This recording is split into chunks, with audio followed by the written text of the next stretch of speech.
Bonjour à tous, ici Manga Nympha. On se retrouve aujourd'hui pour un autre manga review dans la journée. Oui, c'est une journée très sportive aujourd'hui, vous l'avez vu.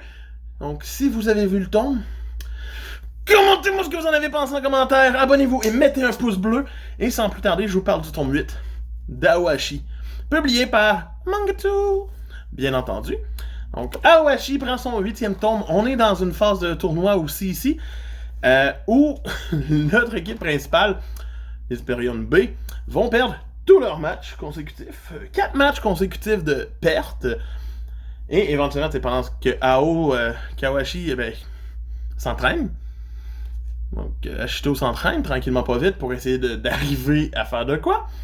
C'est quand même bien amené. On voit des anciens collègues de nos héros ici qui sont rendus dans une équipe adverse. J'ai déjà hâte de voir le combat contre eux, ça risque d'être quelque chose, le match, je veux dire.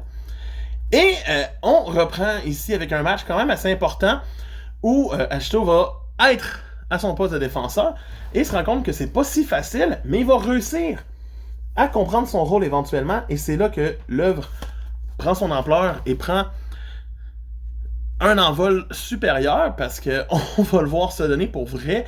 Il va comprendre les nouvelles informations.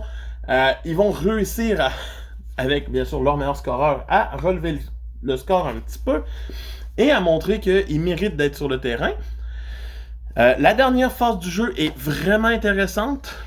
J'aime le fait aussi qu'on a des supporters qui sont, les deux filles qui aiment un petit peu trop notre héros. C'est quand même intéressant. C'est bien amené. Le match est vraiment passionnant. J'ai adoré le voir. J'ai hâte de voir où on s'en va pour le prochain match contre l'équipe favorite du tournoi présentement.